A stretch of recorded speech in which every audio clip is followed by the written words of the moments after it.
Greetings, adventurers, and well met Master of Dungeons here on the Master of Dungeons Twitch channel, twitch.tv/the Master of Dungeons. It is Tuesday evening, which means it's time for some Dungeons and Deliberations. We just sit around, work on some DM prep. Currently, we're working on putting our homebrew campaign world, which we've had for over 35 years, into a Roll20 base room so that we can have it ready for client games and other games when people want to play campaigns in my campaign world and original adventures and homebrew games and things of that nature. Currently, this is kind of a rough map. We haven't really been able to get into our campaign cartographer plus 3 plus yet to work on work on our new version of our older map. This map is probably from the last century, let's put it that way. It's probably made in the 90s with like a paint program or something like that. But we went ahead and imported it in here. It's part of the northern hemisphere of the campaign world.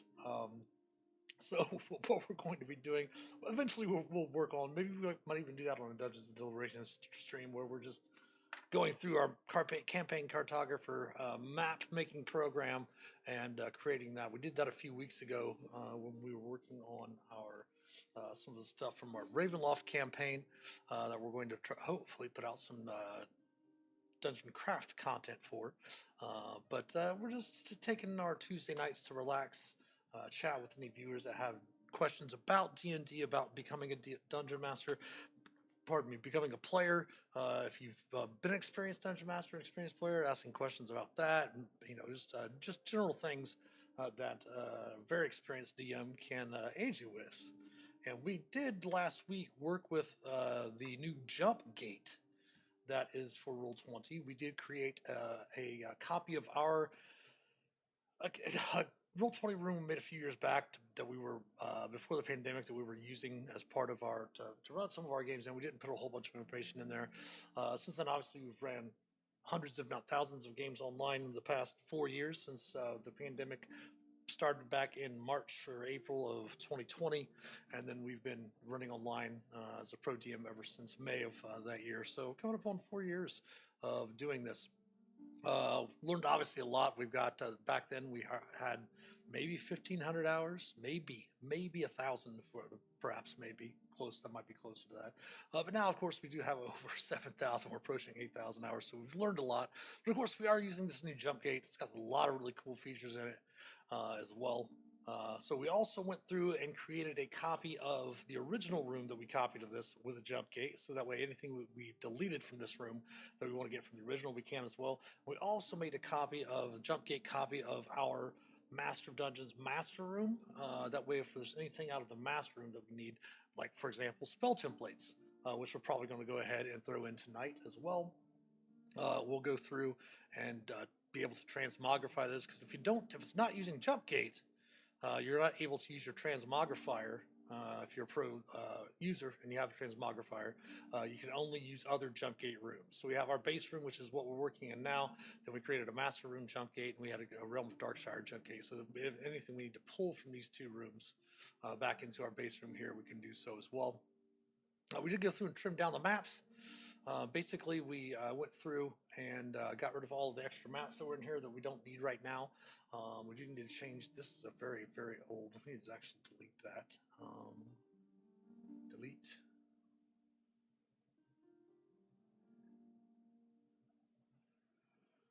We have our DM's workshop page, of course, where we would need to create tokens or monsters or anything like that. We can use this room here. We did create a starting splash page. I saw some different DMs using things like this on some of their, not necessarily streams, but their games. What it is basically we can put a map of the area here for the players. It also help the players remember what's going on. We can do a adventure overview of what the players are doing, what's basically got them on their quest, and then we can always recap the last session. And then I just gave some examples of how we can set up the characters with their tokens on this area here. So not only do the players remember what was going on the last session they played, but also what the viewers can see what's going on, basically with a fairly brief summary there. Currently what we're getting ready to do is create some folders. We do have a bunch of lore all in different areas here, which we do have to go over and check out. We do have some different creatures here and such. Most of these creatures in here are all, and NPCs are all created, that we created, homebrew stuff. We're not going to add anything from the monster manual or the other things, because we can always just look that up. If we have orcs in there, we can go ahead and look up an orc, and then we can take and just pull an orc into our campaign world. One of these orcs here, we can use, there we go, Orcus. We can pull in orcs from the monster manual, from the different things. But I do believe we have monster manual expanded in here. I think we have the Tome of Beasts, maybe 1 or 2. I can't remember which one of those. I think it might be the Tome of Beasts 2. But we have a lot of different things. We could pull in some of the things from Monster Manual Expanded as well. Eventually, it'd be nice to maybe look into getting Monster Manual Expanded 2 and 3, just for a lot of other homebrew extended things. We actually, I was using Orc for example. We do have different orcs in our own campaign world. I've got a document somewhere where I've updated the goblins, because in my campaign world, all of the goblins and orcs are all related. They're basically called greenskins, very similar to you'd find in Warhammer. And they are, again, as we mentioned last week when we were talking about this, the majority of the humanoid creatures that are out there are chaos created templates of the creator races, like humans, elves, dwarves, halflings, things like that. So your orcs and your goblins and your kobolds. Kobolds are a little bit different. They're obviously more closely related to dragons. Which for some reason, I'm thinking that was just the newer thing. For some reason, I thought kobolds back in the day were more like a dog type race, but I might be mistaken. I just remember in the earlier monster manuals, for some reason, they're having more of a dog-like appearance than related to dragons. So, might be misremembering it. I've played so many different editions. Sometimes it's hard to keep everything straight. But yeah, we're going to go ahead and we're going to put in a folder here first called World. The World. Spell.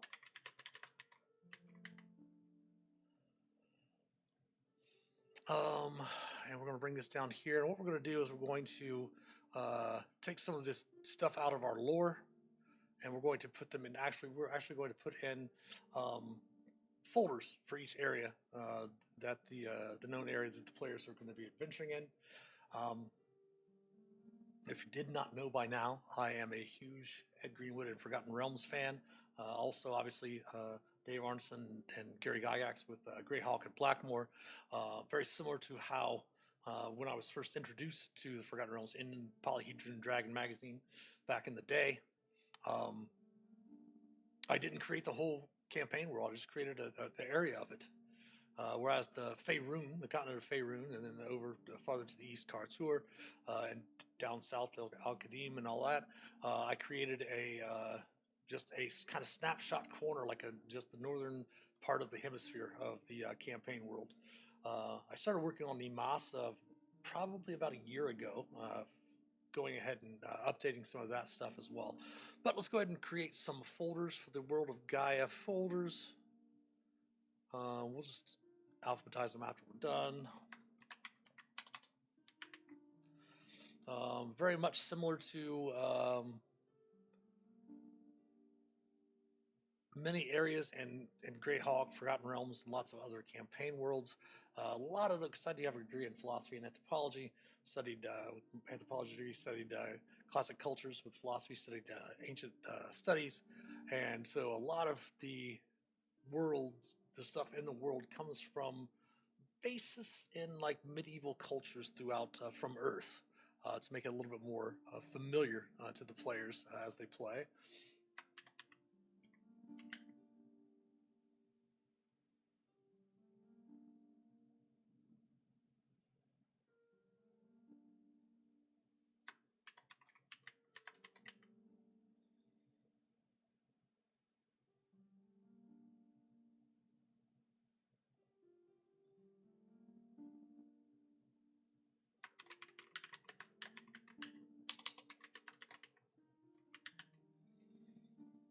We did confirm yesterday that we are actually going to be on a writing panel at Gen Con this year with the aforementioned Ed Greenwood.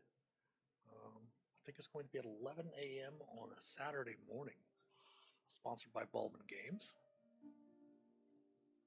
We're not using cameras today, but like our friend Sally did mention, we are using a picture when we can't be on camera.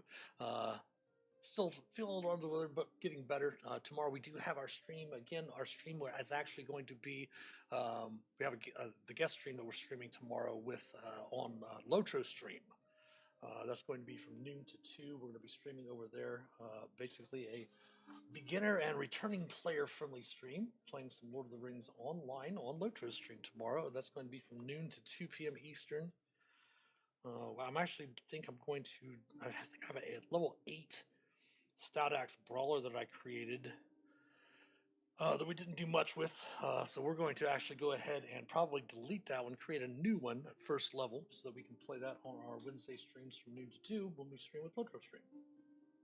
And of course, we have our normal streams on Thursdays and Fridays, dungeon delvings that we'll have for where we'll be playing Imogen, our River Hobbit Mariner. Okay, Northern Chaos Waste, Northstone, Folder Mivia.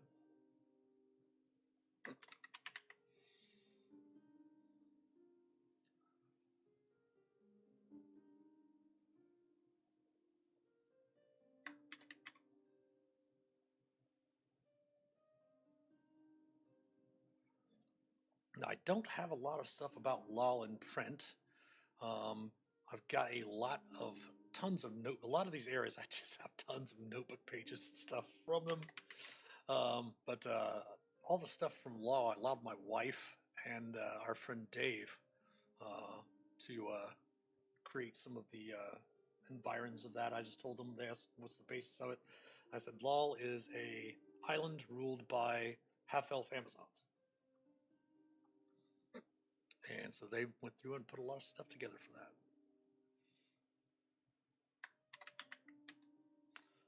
The hierarchy, everything like that.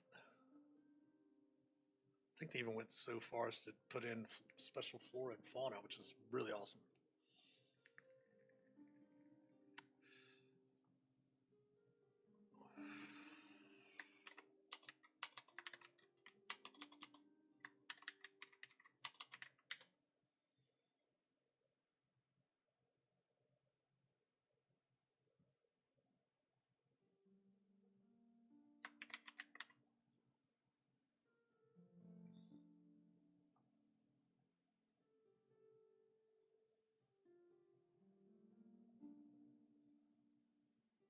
Oh yeah, I need to put that over there. One thing about that, I need to do that.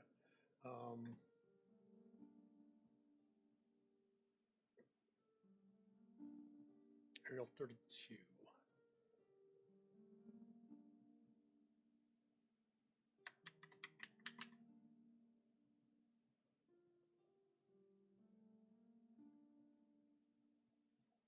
Oops.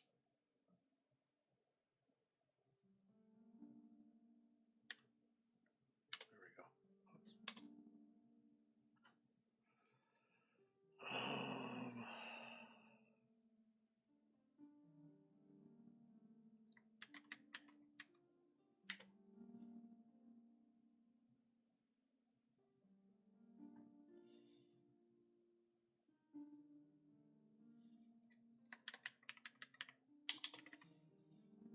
I'm going to go through also and copy and paste into some handouts some of the lore that we do have and text documents and such like that.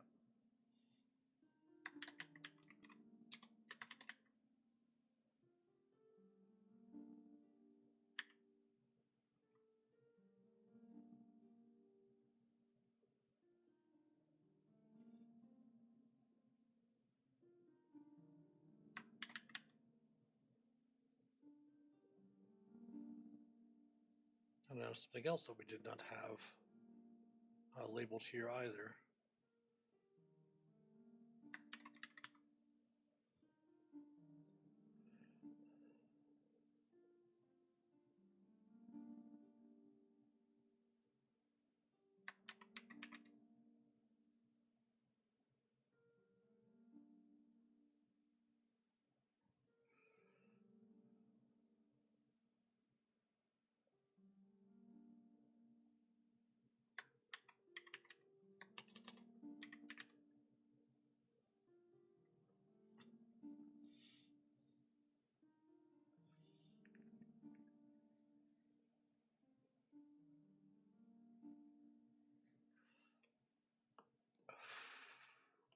Oops. Hmm.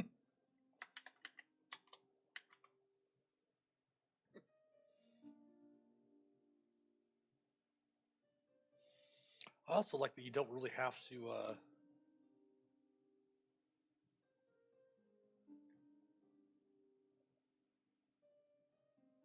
use your Alt key like you had to do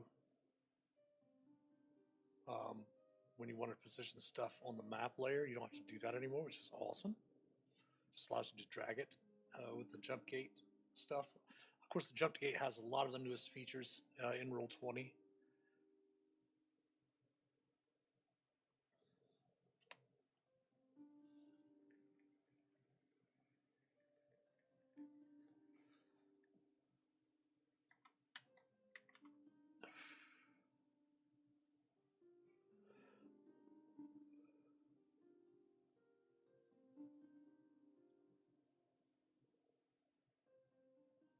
There we go, nice.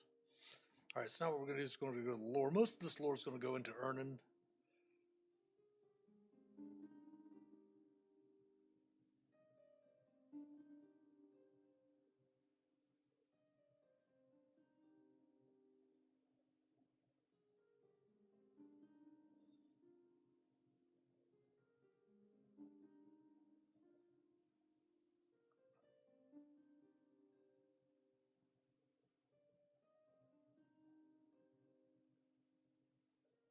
Got two handouts that are Fort Carrick. I need to see if they're the same.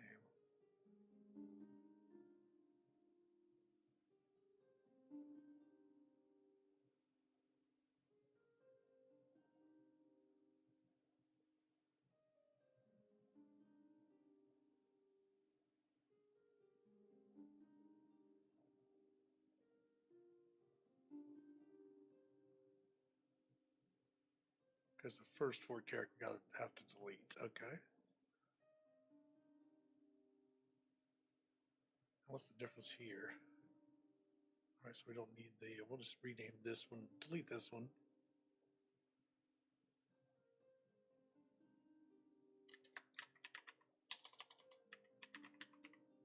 There we go. Save that one.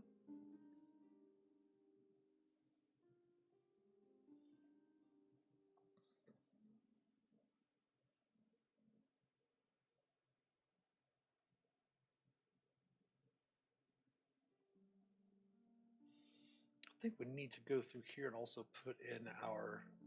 We made a design about how the inner, how all of the, and Jubal's hold basically is that it was created. Jubal's province, Jubal Dragon Mall, was the person that was the roguish bard from the group, the Pinnacle of Light, that founded. He was one of the 5 adventurers that helped during the second incursion of chaos, helped the elves clear out most of the area of Vernon from chaos and defended it. And they were granted areas, large portions of Vernon, um, in this area here by the elves who have moved more down this area here. Some of them moved to the north. But it was when he died, they really didn't have a leader or a successor. So basically, the governance of the town, because he passed during the third incursion, and the councilors advised film to infighting, which eventually led to the creation of the current ruling structure. The city is ruled by merchants that have a vice grip on many of the major trade goods that come through the city. Officially known as the Council of Nine, they control most daily life in Jubal's Hold, and the council, the citizenry don't call them the Council of Nine, they call them the Council of Mongers. Basically, a monger being a person that trades in these goods or whatever. So we basically have the 9 different. We tried to rank them. Obviously, you can go through and debate different rankings of what's more important, all this stuff like that. But we kind of ranked them as what we thought was the most, even though you would think wood and stone and food would be, and stuff like that would be the most important. Obviously, because it's bureaucracy, it's a larger city. It's the largest city in Jubal's province. It's called Jubal's Hold. Um, the goldmonger, then the ripmonger, the ironmonger, the watermonger, the fellmonger, fishmonger, costermonger, stonemonger, and the woodmonger. They're that's kind of the rankings of them on the council. Obviously, the goldmonger is kind of seen as the de facto leader of the Council of Nine. Um, but eventually, we're going to get more information in all of these handouts too. We're just kind of going through. I think that's the only areas we've been playing online, at least. Um,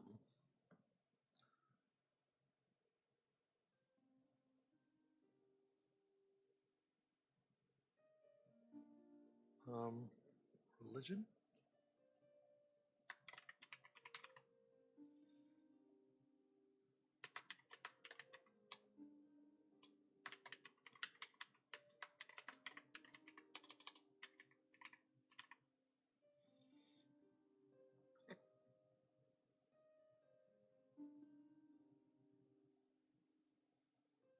Now we do have a basic pantheon, which actually we worked up on stream.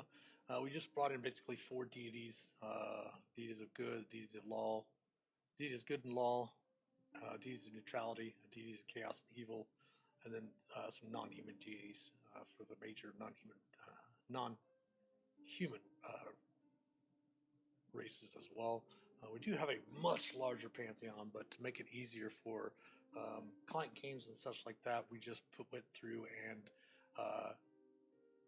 took the basic deities that we would need um, for a campaign for the players, the basic areas of a campaign where the players would that the characters would need.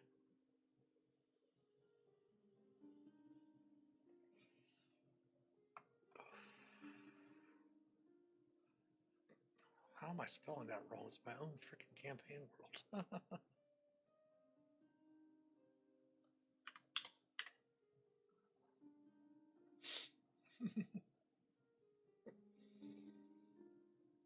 We should go ahead and pull, since we did create a jump gate. That was the whole purpose of creating the jump gate, was to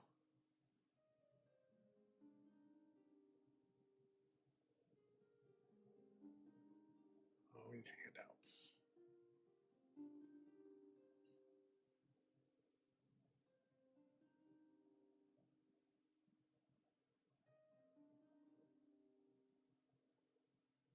Let's pull both of these over.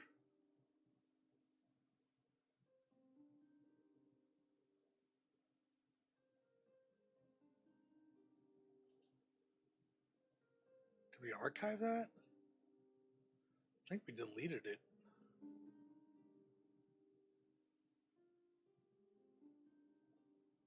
Oh, maybe we did. Okay. So most of the stuff we did go through and just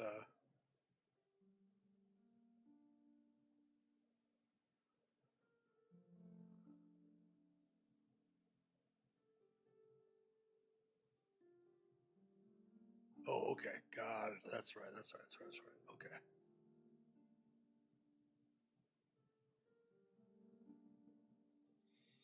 Most of these are handouts from when I was trying to create before I was a Plus and Pro user and purchased a lot of the books in Roll20. I was creating my own um,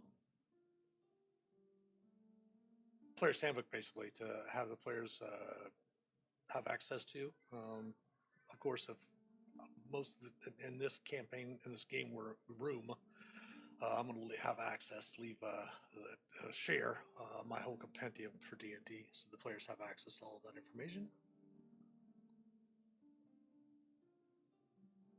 But I do need to go through, and one thing I do need to put back in here is the Mystic. I did take everything from the Unearthed Arcana um, playtest of the Mystic, the most recent one that they had, the last one that they had put out, the version they had put out on the Dungeon Masters Guild. Of course, the Artificers already made it into the hardcover books. Hopefully, with the new stuff coming out this fall and next spring, or this fall, winter, and next spring, hopefully they'll do something with the Mystic.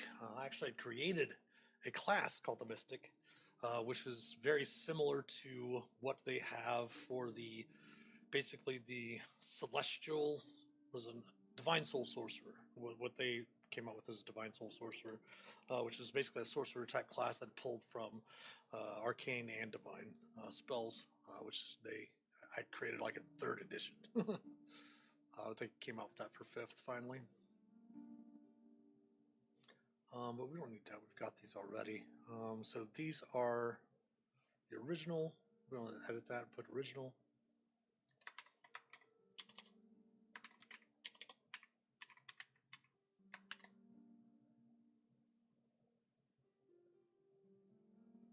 And then we have the revamped. And from this revamped is what we, oh my gosh.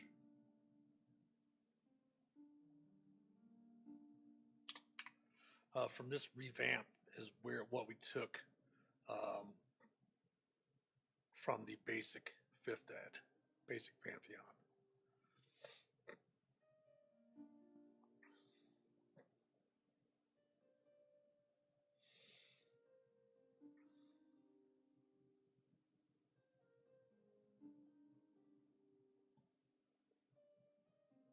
So, for example, all of our original stuff some of them had a few different names. Obviously, some of them were invented, that we invented ourselves. Some of them taken from actual real world mythology as well, like Hel, Hecate, Druaga,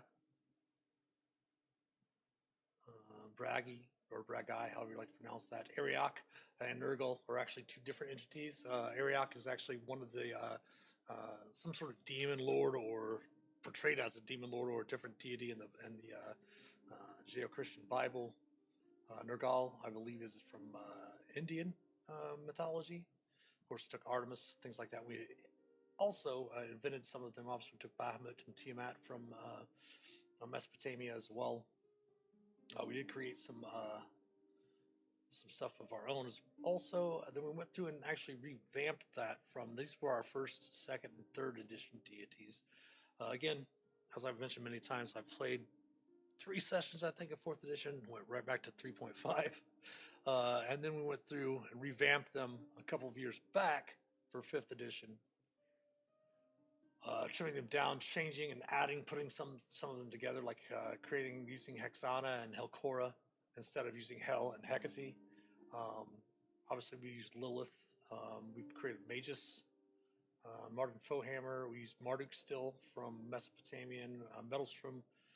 We're actually going to use, I'm probably going to go back because I keep forgetting. I always reading, Robert E. Howard stuff and Conan and everything like that. Always forgetting that Crom is an actual Gaelic or Celtic deity. So Crom is not something that is in the public domain. Obviously, you can't go through and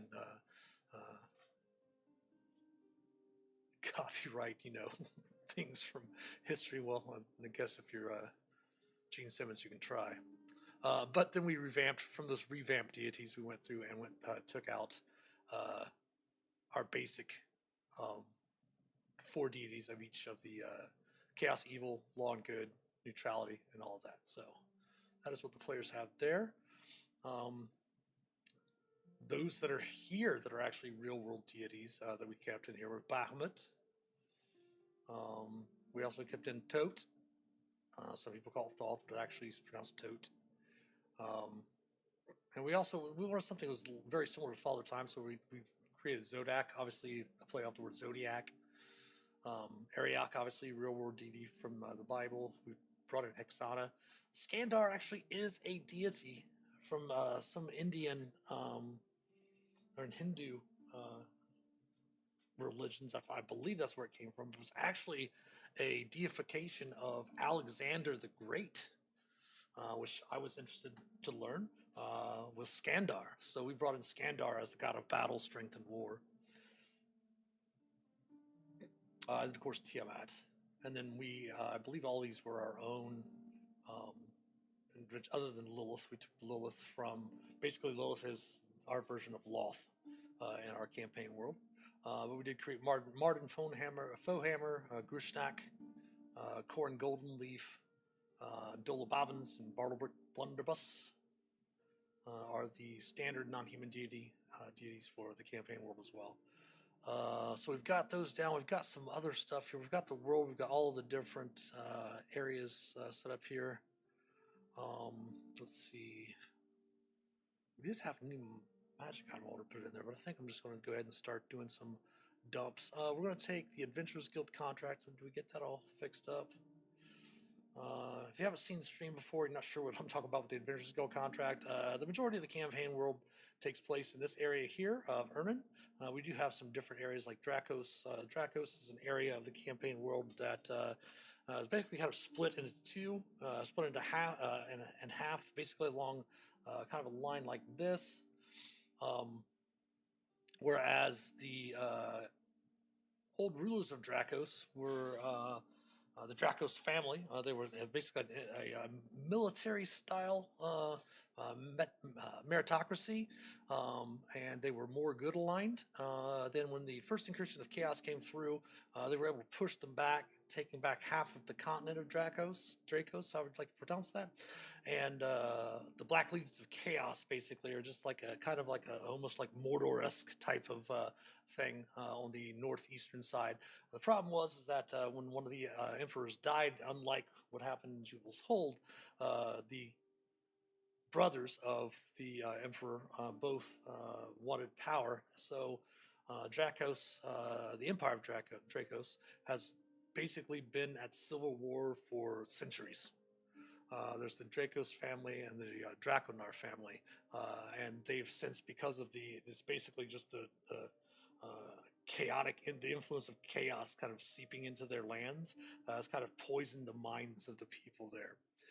Kess is the traditional home of where dwarfs came from. Brim is the traditional lands of the halflings, and Bree is the traditional lands of the gnomes. Caden and Caden Law are very similar to Arthurian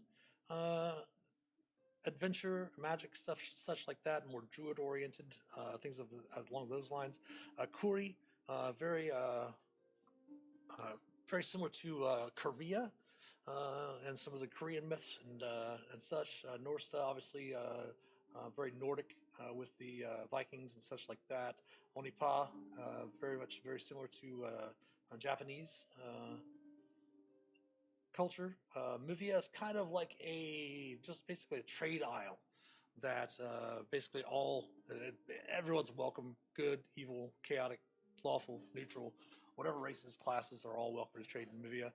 That's basically the common tongue is called Mivian because it's basically the common trade tongue that you could pretty much go anywhere in the world and be able to speak Mivian, which is the common tongue that everyone uses for trade.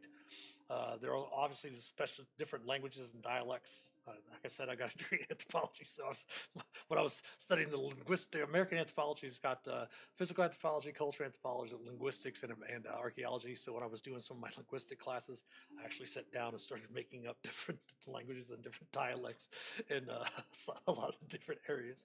But Vestra is basically kind of like a Spanish, Italian, Mediterranean type of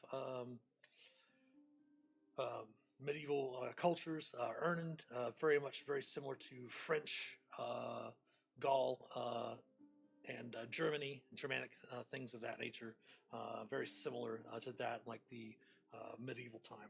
Very obviously after the Dark Ages and such like that. But that's the type of areas. Nemas Nemas actually has a lot of Hyborian from Robert E. Howard's stuff. Has a lot of influence there. I do use a lot of real world place names. There's an area there known as Babylonia. Shoot, I have that. I don't have the map in the game, but let me see if I can pull that up in my folder. I actually started creating a map for that area. But there's like Stygia and all stuff like that, and some of it has a lot of Mesopotamian and Hyborian, obviously stuff from the made up worlds of Conan and such, and things like that. So, as I mentioned before, the northern chaos wastes and the southern chaos wastes, obviously, which aren't on this northern hemisphere map, are the origins of magic because the planet does not exist in a crystal sphere. I myself, Spelljammer 5th edition, I actually enjoyed more, but I was not a fan of Spelljammer back in the day. So I created my campaign world in a actual solar system and an actual galaxy, and basically kind of in our universe. Whereas there's through extra dimensional travel, magic and chaos, and the deities were all entered into the world itself. Basically, the world itself is uh, a focal point where the deities, the old deities, when they did not have power, I kind of have the idea that when the deities were forgotten in our real world, they found other conduits to other realms, which is why some of the deities actually have real world counterparts in ancient history, and that the planet itself was the source of magic. The chaos wastes to the north and south brought arcane magic and such like that in the world as well. So the closer you are to the wastes, to the north or the south, magic becomes stronger. As it gets closer to the equator, magic becomes more weak. So you're going to have more like shaman types of ritual casting and such like that when you get farther down. Very much more like swords and sandals stuff, where magic and sorcery are not as powerful as you would in like a high fantasy world in the farther areas of the north and stuff. The Norse is kind of more of a specific thing because of their location, of their close location to Zam. Zam was more of an created to be not a copy of, but I wanted an area that would seem like it sounded like something from a sword and sorcery game or movie or anything book back in the day, like John Norman's Gore, all those types of stuff, where you'd have a world, an area of the world that is very mysterious, that is unexplored. And the reason being it's unexplored is because it is ruled basically kind of like by sorcerer kings. And obviously that continent moves farther off on the west, farther to the map. But with the location of Zam and them basically using as much energy from the Northern Chaos Waste as they can, it does cause magic in Norsta to be a little bit weaker, which is kind of different from as the farther south you go, the weaker magic gets. So that's something with Sam, the Sorcerer Kings of Sam.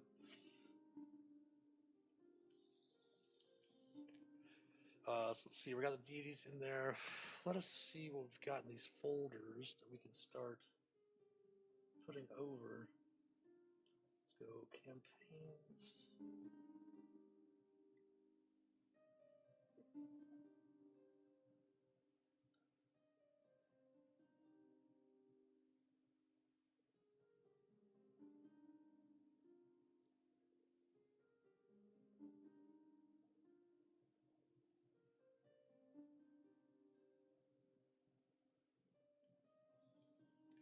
We do have we have a very similar cosmology to the campaign world, which I want to have to find a way to get in there. Um, Basically, we don't have any campaign if you're playing 5th edition or any edition of D&D, homebrew games are going to have, they might share the same world view as the Forgotten Realms or Greyhawk, all the different planes. We have the celestial realm of Alicia, the ordered realm of Mecanus. Those are the lawful good, lawful. There's basically instead of having multiple realms that have different, um, the same alignments that are in like the outer planes and such, it's basically 9 different planes to coincide basically with the 9 different alignments in Dungeons and Dragons, like the 9 diabolical hells, the ordered realm of Mecanus, things like that. Feyholm is the one for chaotic good, along those lines. So they have very similar things to cosmologies that are already in D&D, but some of them are a combination of like an amalgamation of a lot of those. we'll worry about that later when we're getting the pantheons and religions in. I'm going to go ahead and do some more boring stuff, and we have some viewers who have questions. Feel free to ask them. I'm going to be pulling in some. I'm actually going to delete some of these and actually bring in. Well, I guess we don't have to.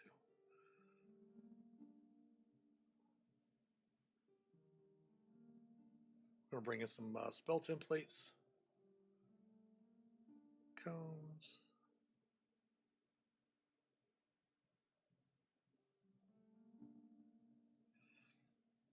They do have a really cool new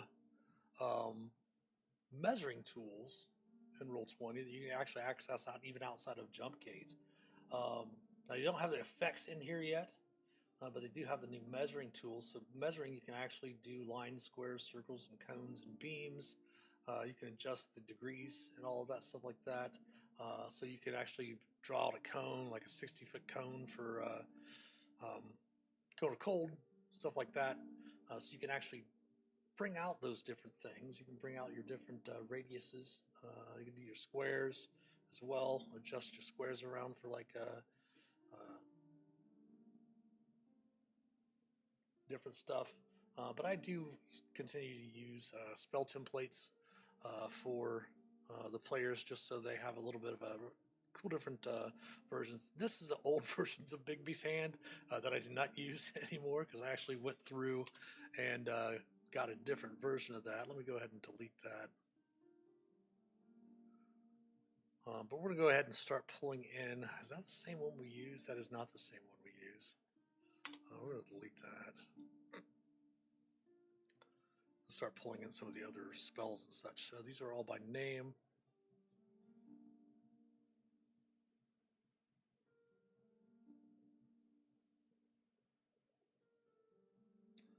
Fairy Fire token is really cool. It's multi-sided depending on what color you have your Fairy Fire. You can be blue. Why is it not allowing me to choose the sides?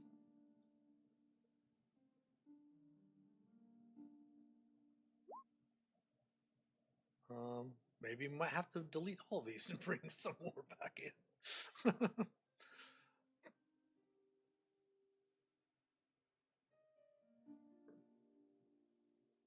Oh, maybe because it's not selected Fairy Fire.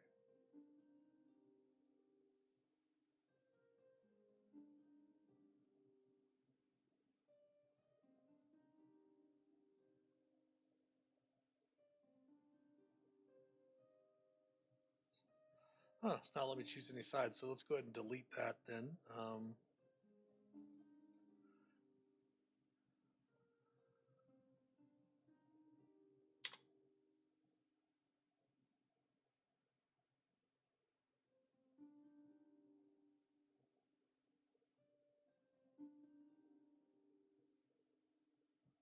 This is going to represent the darkness spell.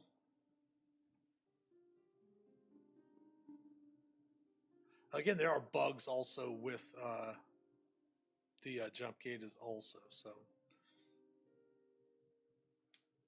Actually, we're still going to do this. We're going to find the ones that are actually working. We're going to delete the ones that aren't.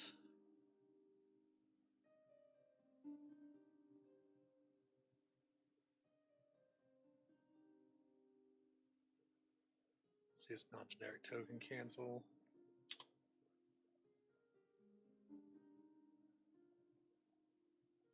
Probably just better to delete them all and bring them all back in.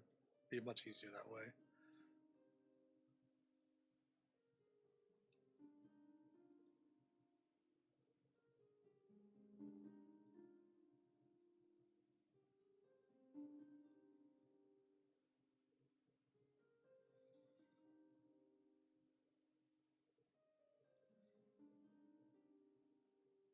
So like I said, if you're testing out the new jump gate, you can create a room when you're copying a room with the new jump gate.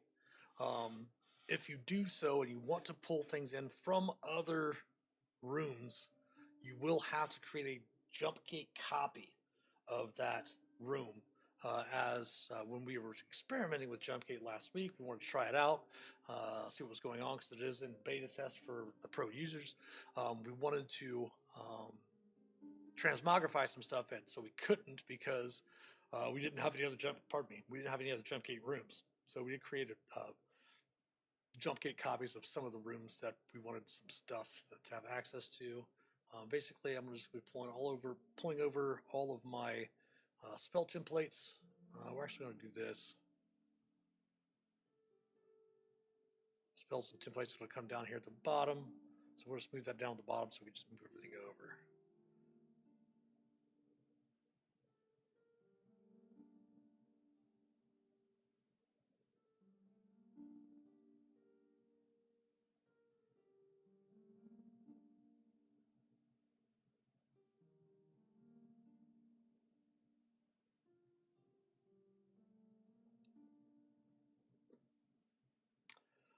Some feature that would be really nice is to be able to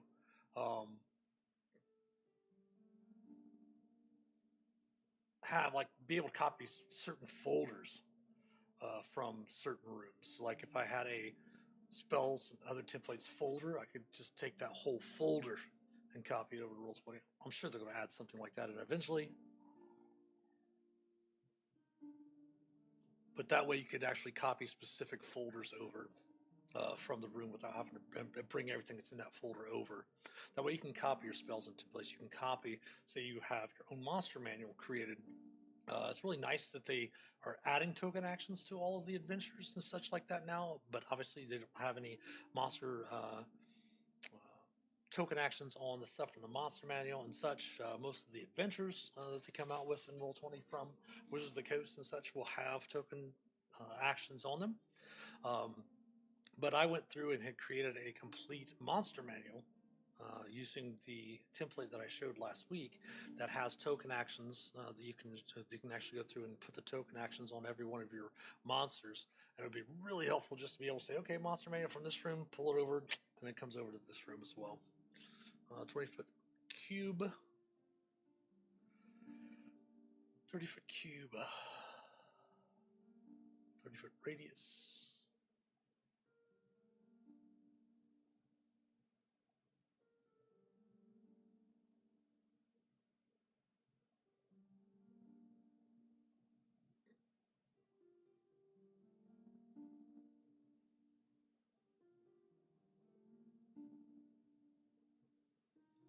Yes, some of these do seem fairly intuitive for players, but sometimes, especially if you have new players on, they're not really sure exactly how the radius is and how cones and lines and stuff like that work for D&D. So we put pretty much everything we can in there. So first, let's go through. We're going to go through our spells and our templates. We'll go ahead and open up cubes. Let's put all the ones that are cubes in the cube folder.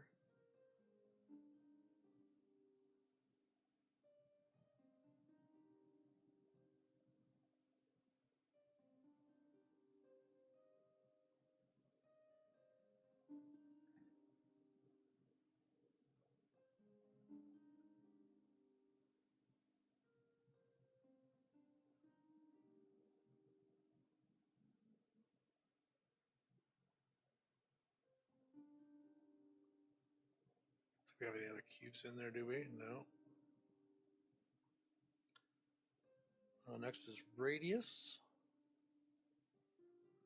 Now we do have a folder here called other templates as well that we use for like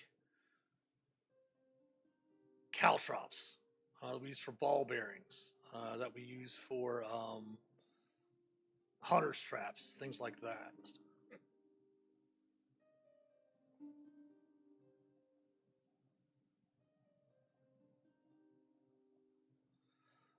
We also have a lot of these that are also used. They're kind of replicated, but with extra artwork for the spells by name. Because we do have like a darkness spell, we have like a dawn spell template and such like that.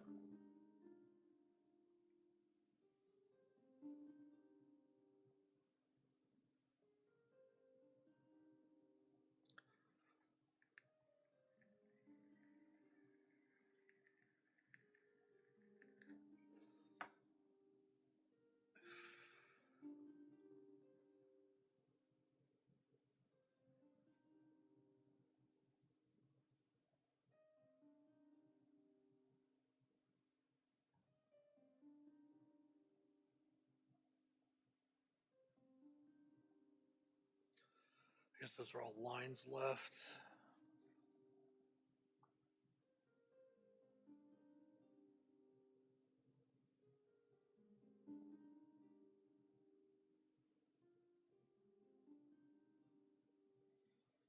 I'm going to do something just a little bit different this time from the last ones that I did, because I'm going to actually do spells by name, and we're actually going to put in folders A, B, C, D, stuff like that. That way, when the players open it, they don't have to scroll all the way down to find a spiritual weapon. They can just go to the S, boom, open it up. Okay, there's a spiritual weapon, pull it out.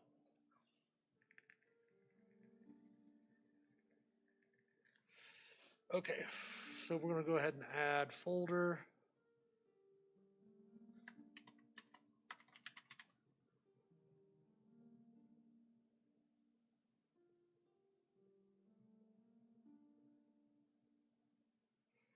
So obviously, Beat Sims Forward Wilting, Acid Splash,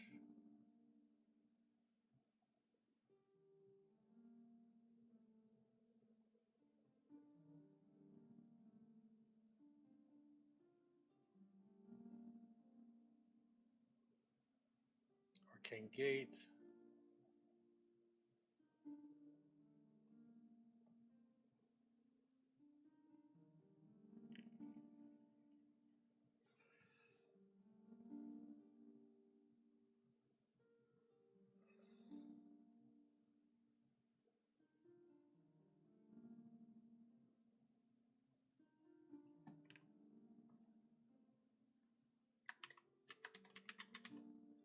actually, wait a second. We're not gonna move that down yet. We're gonna wait because some of these we will not have anything for. Like for example, we have ball bearings. For example, here we can just go ahead and add those in when we get to them and put them in the other template.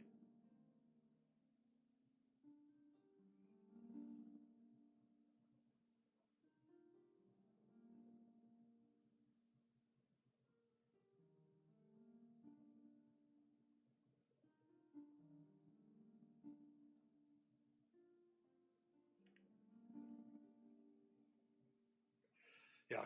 The reason why we deleted the old Bigby's hand is because we do have this Bigby's hand. Let's see if this one actually works like it's supposed to.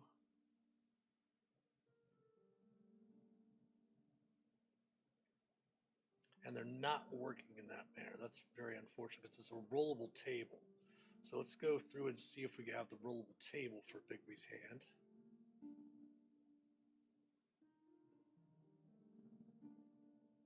And that was the reason why Bigby's hand wasn't working. So now we should have choose side. Nope. So what we're going to do is cancel, minimize our transmogrifier over to here. So we want to open Bigby's hand. We actually want to create or do this. We'll go edit, remove, remove.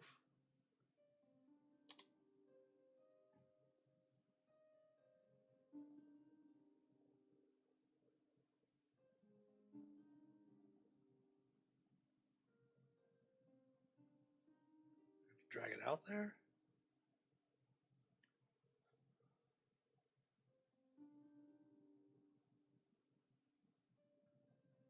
So we have the grasping hand, the forceful and opposing hand, and the clenched fist.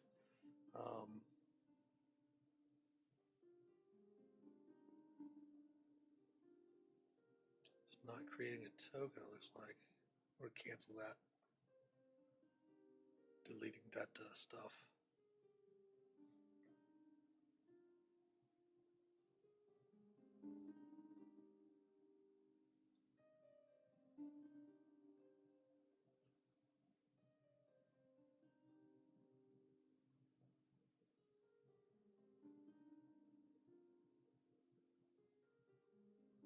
So created multiple copies of it, okay.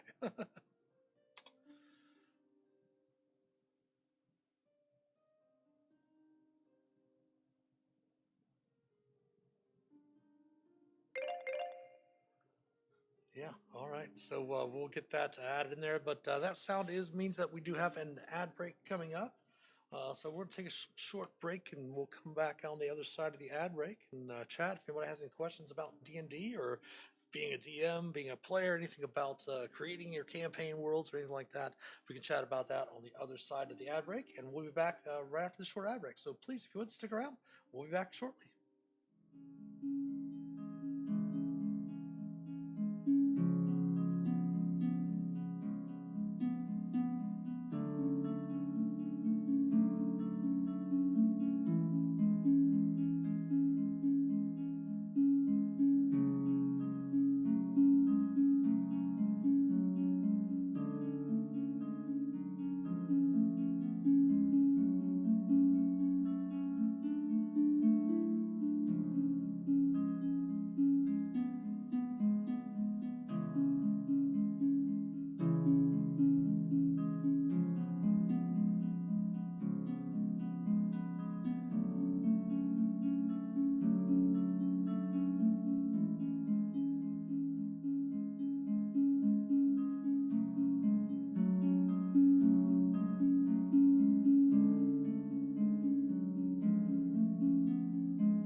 Back on this side of the ad break.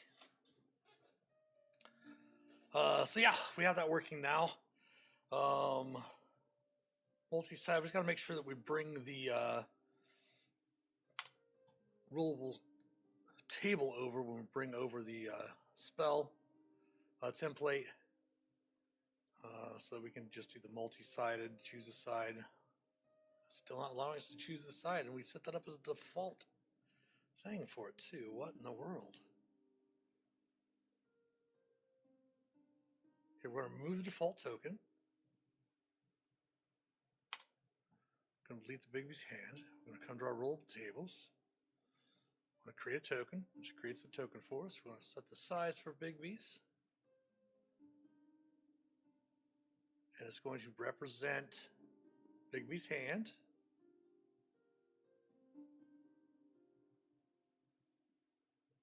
We're going to update the default token and save settings.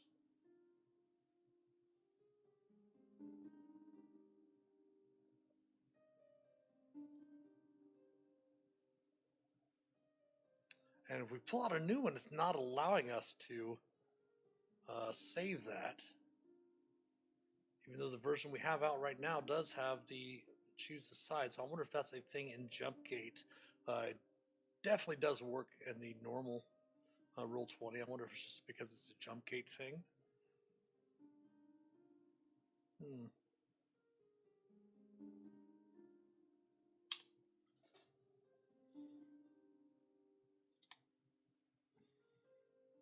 Let's try something else. Let's just see here. They do say that there's a number of things that still haven't been implemented in this yet, which is okay. It's not that big of a deal.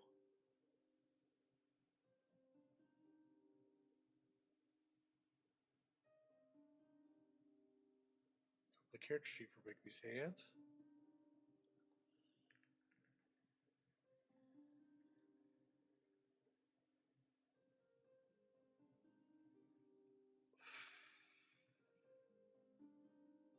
Update default token. We actually don't even really need the nameplate anyway. So we just updated the default token so that it is this token, which has a rollable table on it.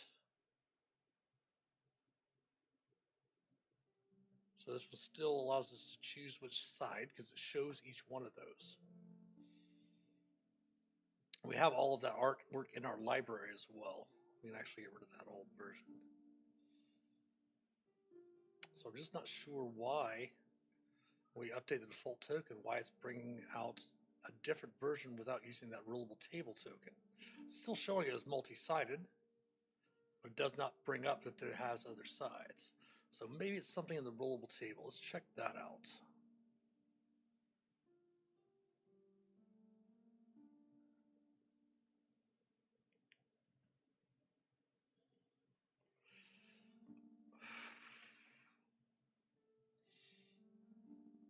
Maybe the rollable tables aren't transferring over properly from the jump gate, so let's try this instead.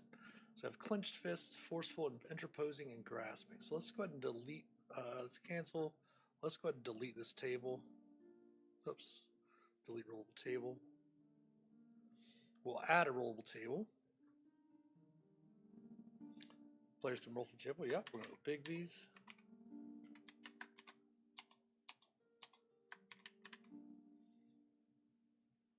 We're going to add an item. Clenched fist. We're going to come back over to our files.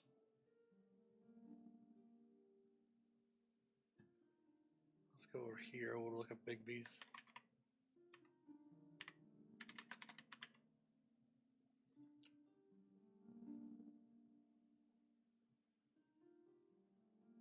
Because maybe even though we have a rollable table in there, maybe they just don't transfer properly with being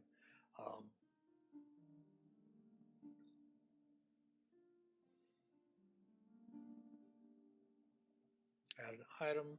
We're going to go grasping hand.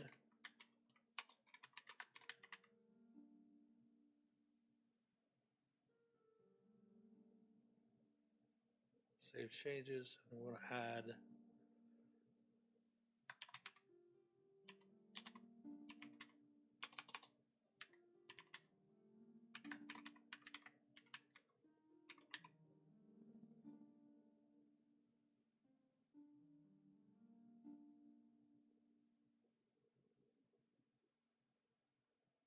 okay, so now we created our own table. So let's add the token out here.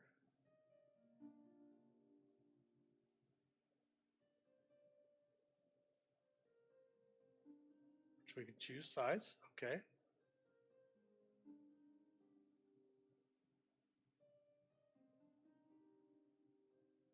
Let's go back to the original one. All right, so let's go over here to Bigby's hand. I'm going to remove the current one. Save changes. And then what we're going to do is go over here, represents a character. We're going to come down here to Bigby's.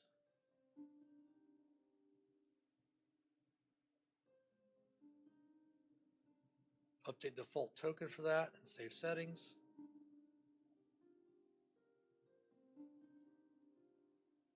So if this does not work, it probably has something to do with jump gate. Okay. All right, so we're not going to be able to really work with that at the moment since it's not working.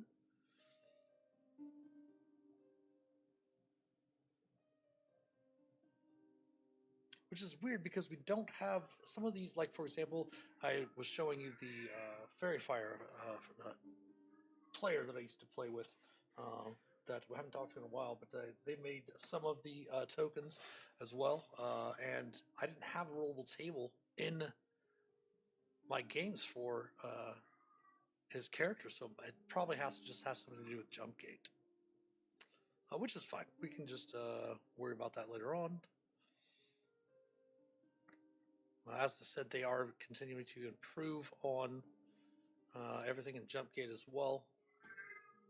Looks like we closed our transmogrifier again. Here we go. That is my cat mewing. So I'm going to take a small little break and go check on her real quick. I'll be right back.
All right. She's been taken care of. All right, let's come back down here. We're going to go back to the bee spells. We're at big bees.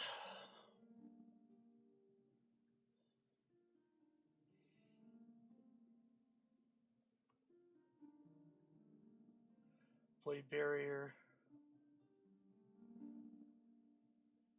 What we might have to do until, like for example, we could, once they get them working, we could do blade barrier long and blade barrier ring as the same token, basically.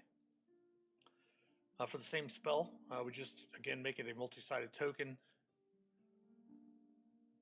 Why is it taking so long to open that character sheet? But for example, you have blade barrier long, and then you have blade barrier ring, to where you could go through and just make it a multi-sided token as well, a rollable table, which does not seem to be working to create tokens in the jump gate version of Roll20.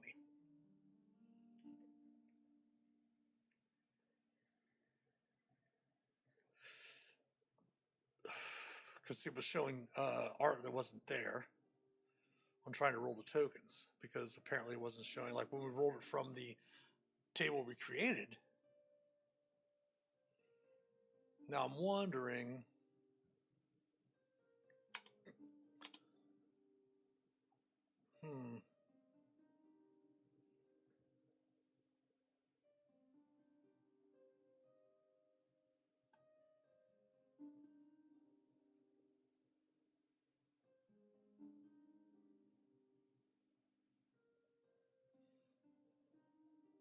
she's just not saving it the right size. But the players, they would probably see the token in or their rollable tables, but they would have to go to create a token for it every time. That's just weird.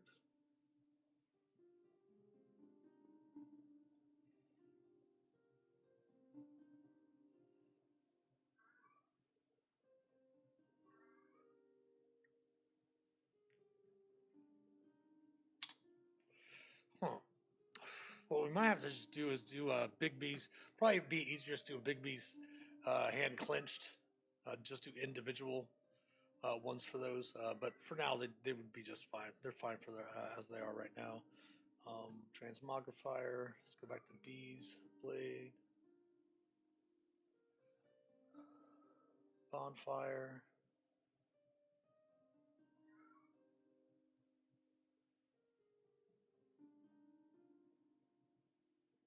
Burning Hands.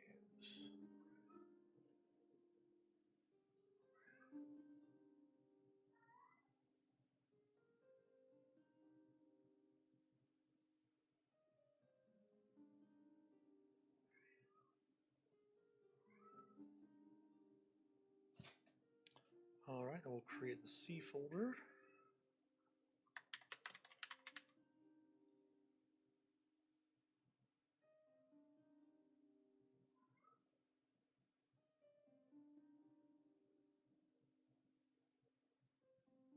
Close the templates for now.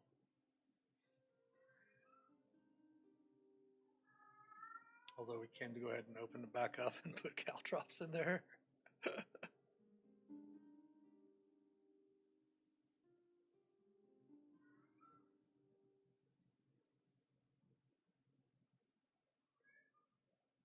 Centaur Champion. Circle of Death. Cloud of Daggers. Cloud Kill. Color Spray.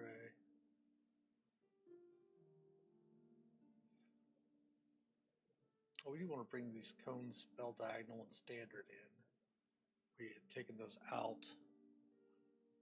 Cones.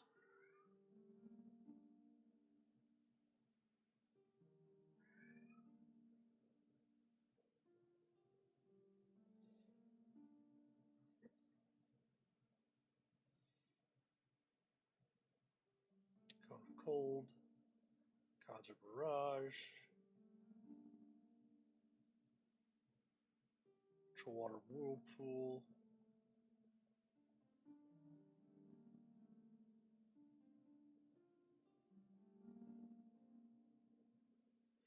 There's all the C spells. We move those up.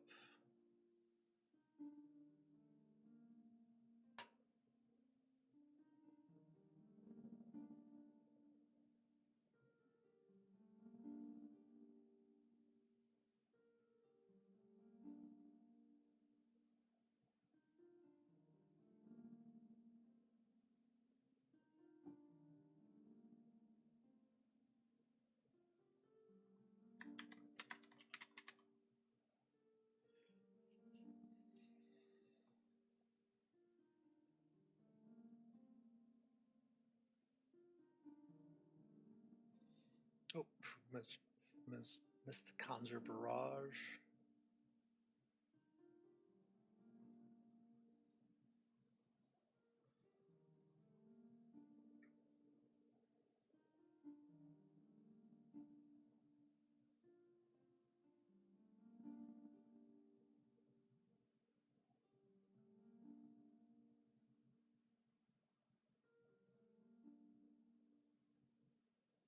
Demiplane Door, Demiplane Interior.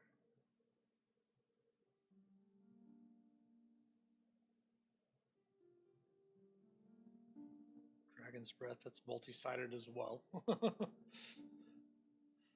Which probably is not going to work properly.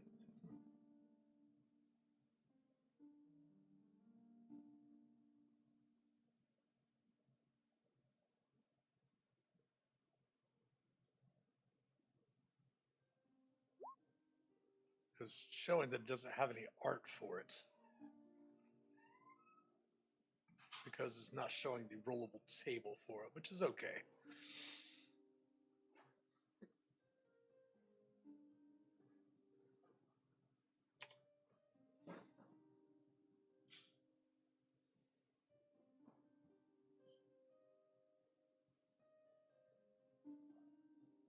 Dust Devil.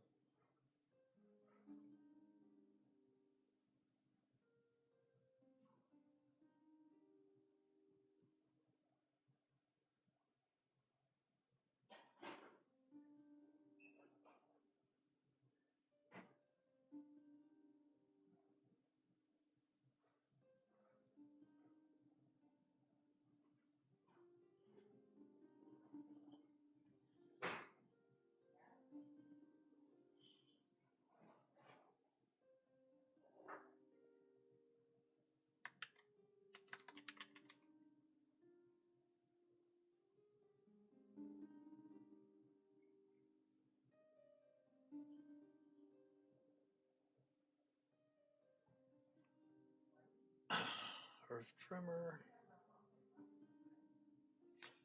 Now what we're eventually going to do is we're probably going to put summonses in there eventually too, so we can have player-controlled earth elementals, things like that as well.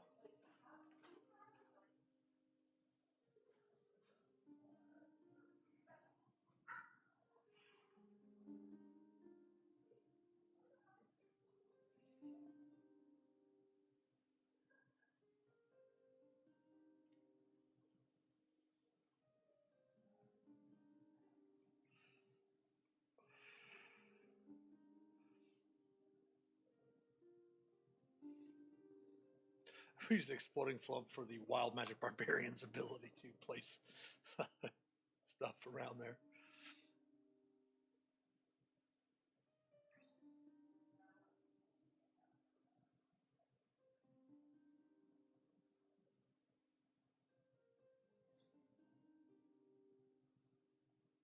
That's all for the ease.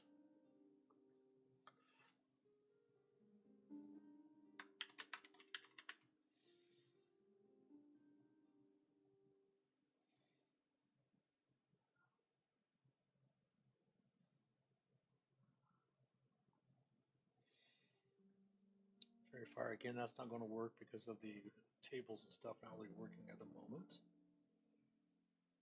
A Firestorm, Fireball,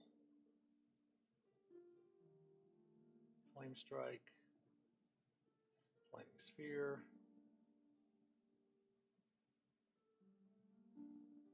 Fog Cloud resizable, Force Cage barred, Force Cage closed.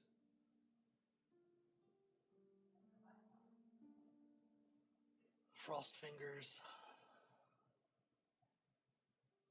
That's all the spells for the Fs.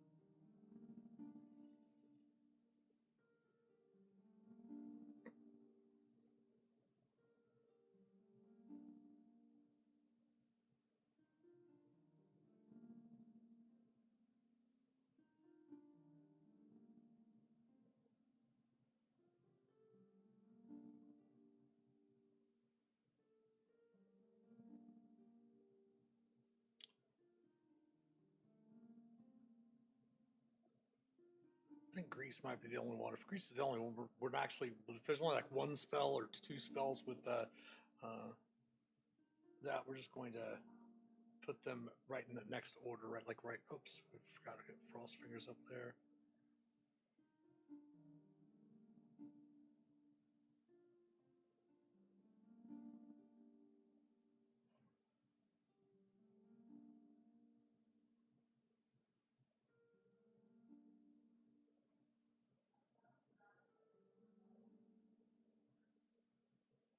Guardian of Faith, is that?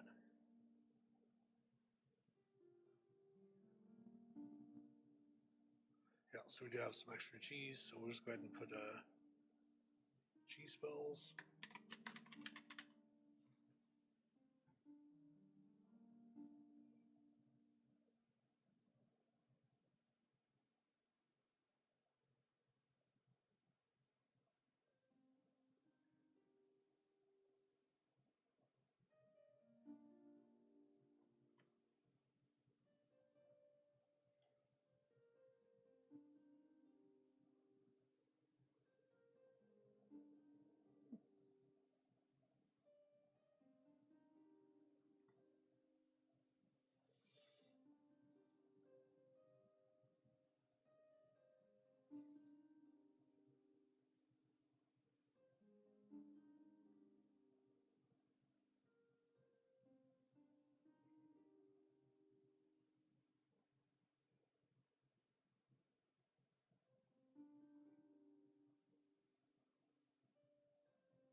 Ice knife. Ice storm. Illusory dragon. Insect plague. Instant fortress will pull over, but that goes into other templates.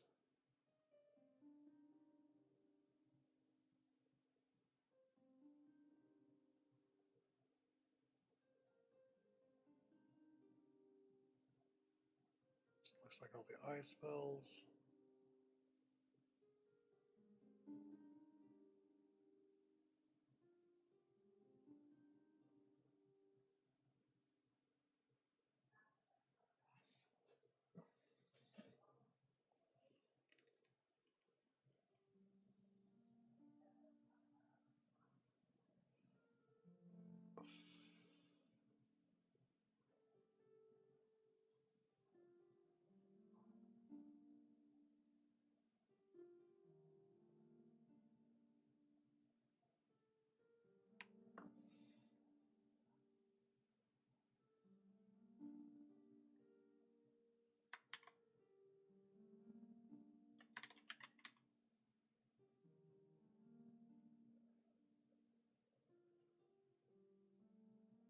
Nothing with J or K.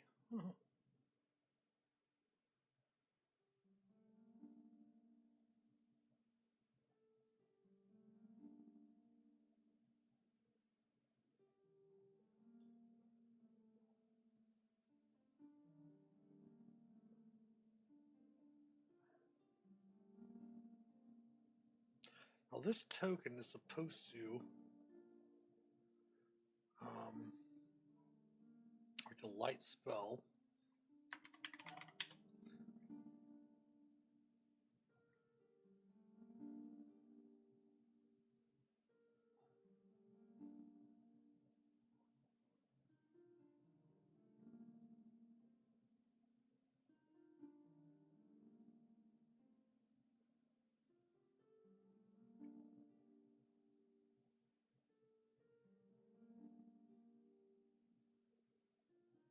Are the light cantrip listed?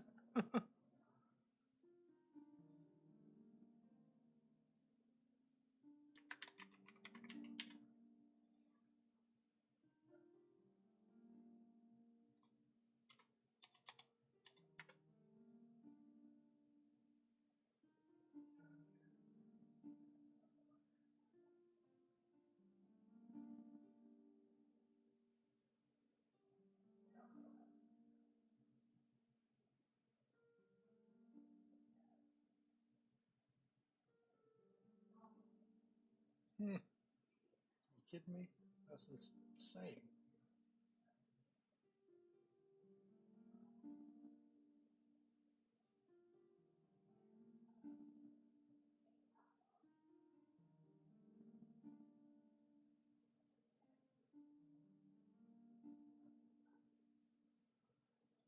Hmm.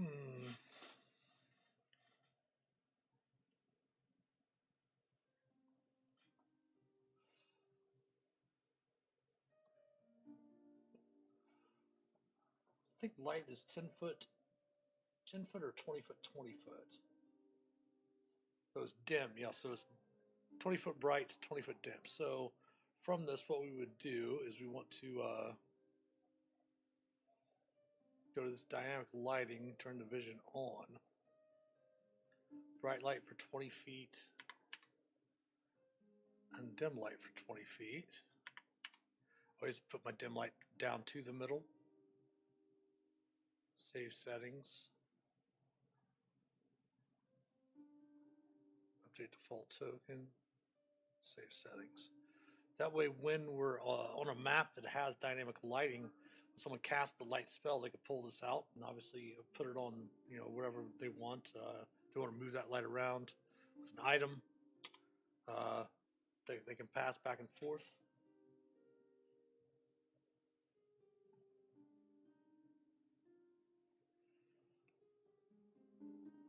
Lightning bolt. So now we have M spells.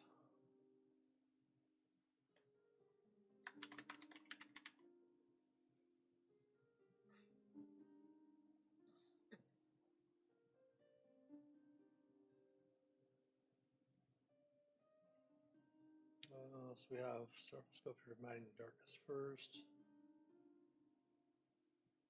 Maelstrom. Mage Hand. Magic Circle. Laser Image.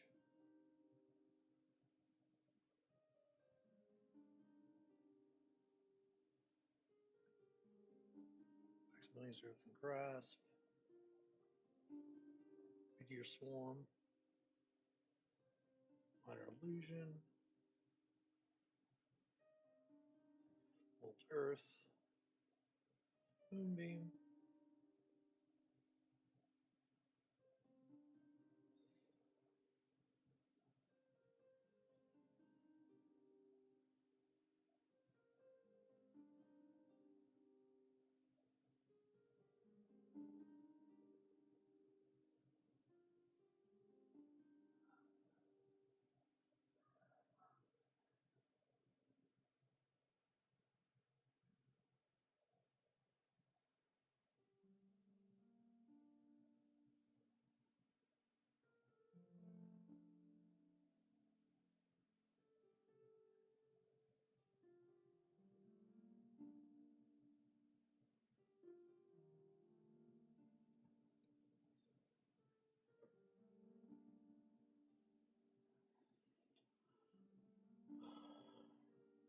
Mischief.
no Q spells. Bring in our other radius spells, put in the radius.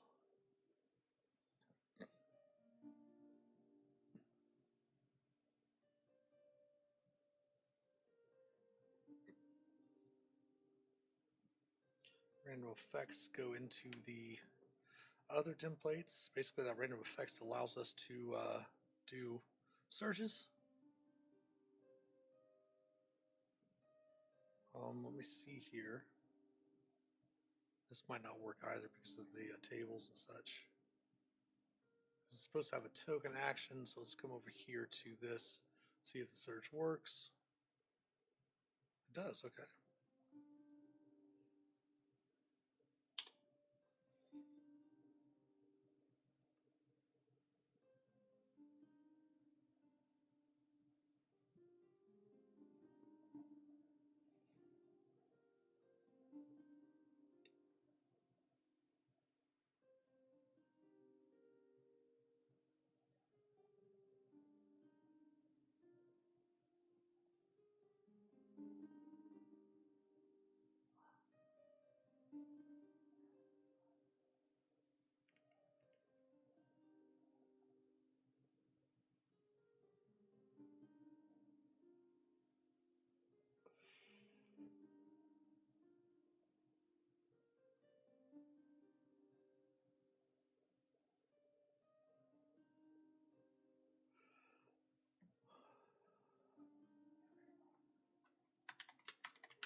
So like we have these all different templates. We could easily turn the other ones that are multi-sided into that same type of template.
I think it's going to go in other templates is where we need to put that one.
And some of the templates are really useful for helping players learn. Like, for example, a lot of players don't realize when they cast a Thunder Wave, for example, your token is here, and the Thunder Wave originates the square directly in front of your token. So if you're casting it to the east, this is your the 9 squares that get affected if you're standing there. If you're casting it at a diagonal, you can always bring it up over here, then move the template diagonally to where it's like this, and that way it shows which squares are being hit by your Thunder Wave, etc. If you're down below it, but that's how Thunder Wave originates from your character. Don't think there's anything in you spells.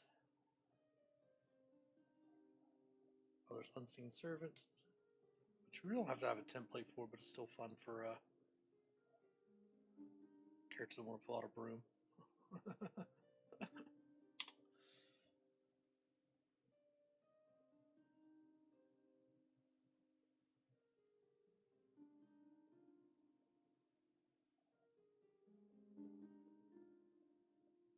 Geologic Sphere.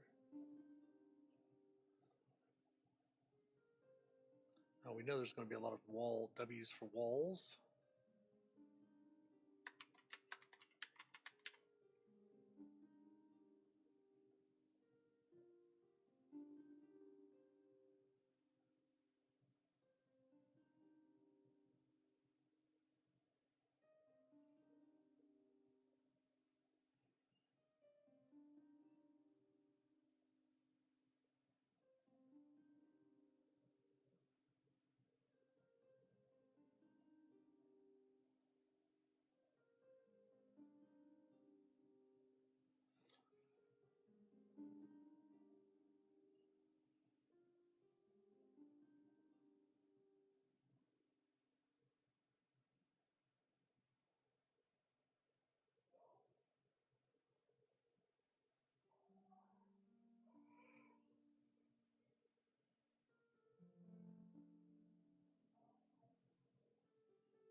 I think that might be all of the spells.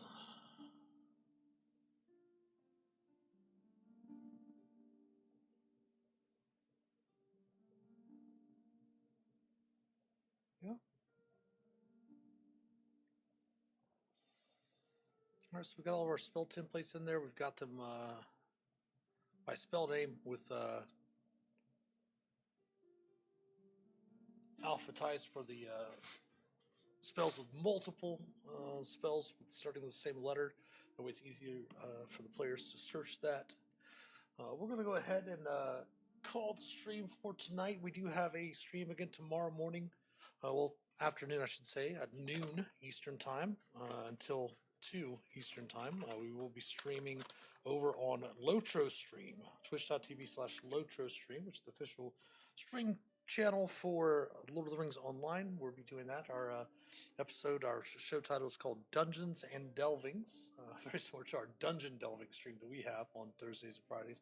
But we will have that stream tomorrow from noon to 2 p.m. Eastern over on Lotro Stream. Let me go ahead and give a shout out here in our Twitch chat.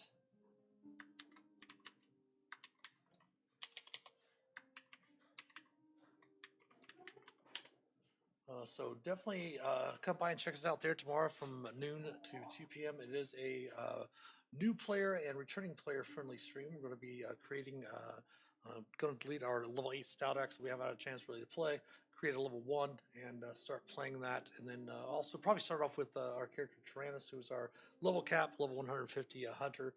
Walk through some of the delvings again for higher level players that may not be under, especially if they're returning, may not know what the delvings are and all of that. And then tomorrow night we will have our normal stream at 7 p.m. with our Tavern Talks with Shifty Board. We're going to be going over the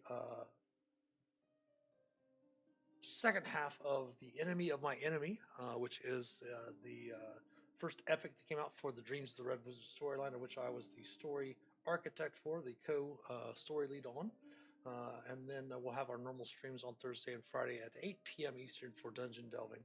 But thanks for stopping by today. Thanks. We did have a number of viewers swing through and check us out today, which was really nice. Have a great rest of your evening. Have a wonderful day tomorrow. We're, of course, thank all of our supporters, especially our patrons from Patreon. If you'd like to help support the channel, please consider becoming a patron. We're subbing here on Twitch, twitch.tv/The Master of Dungeons. We love your Prime subs as well. Of course, the link to our Patreon page as well as our YouTube channel and all of our social media accounts can be found in the About Us section below here on Twitch. If you would subscribe to us on YouTube, it is free to do. Like and comment on the videos, follow us on Facebook, Instagram, Twitter, or X. Give us some likes, retweets, all of that good stuff. Every sub, like, and share helps us immensely. You can also keep in contact with us by joining click on the About Us section below and join the Master of Dungeons Discord community server. Where you can help shape an accepting, caring, and inclusive D&D community. The merch store is also opened. A number of t-shirts, hoodies, some ball caps, some glassware in there. Purchase anything from the merch store will definitely help support the channel. But thanks for watching tonight. Have a great rest of your evening. Again, have a great day tomorrow. We'll talk to everyone soon. And as always, happy adventuring. Take care.